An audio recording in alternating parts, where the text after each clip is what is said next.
तो ये थी आपकी घटिया प्लानिंग।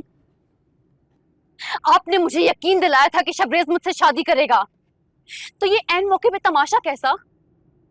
निकाह से उठ के भाग गया वो। मुझे क्या खबर थी कि ऐन वक्त पर महर की तलाक हो जाएगी और शबरेज महर की तलाक का सुनते ही उठकर चला जाएगा। हमारे प्लान के मुताबिक तो सब कुछ बिल्कुल ठीक हो रहा था। मुझे नहीं पता, आप शबरेज को बुलाएं, उससे कहें कि आके निकाह करें मुझसे, वरना मैं उसे सब बता दूंगी कि आप इस प्लान में बराबर की शरीक थी। सोचिए जरा, अगर उसे ये पता चल गया कि उसके बर्थडे वाले दिन का प्लान आपका था, तो उसे मां के रिश्ते से भी नफरत हो जाएगी। मेरी बेटी को अपने इशारों पर चलाते हुए माजबीन तुम्हें शर्म आनी चाहिए थी। मुझे तुमसे इस घटियापन की उम्मीद नहीं थी। और अलेना, तुम इसके बहकावे में आके तुमने अपनी इज्जत पर इतना बड़ा दाग लगवा लिया। मैं सोच नहीं सकती थी कि तुम इसका मोहरा बन जाओगी। मैं शबरेज को पाने के लिए कुछ भी कर सकती हूँ। शबरेज, शबरेज, शबरेज क्या है शबरेज?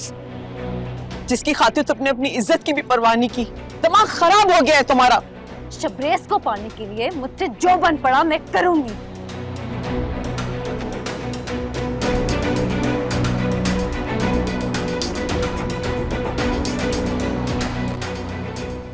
माजबीन, तुम्हारी इस हरकत ने तुम्हें मेरी नजरों से गिरा दिया है।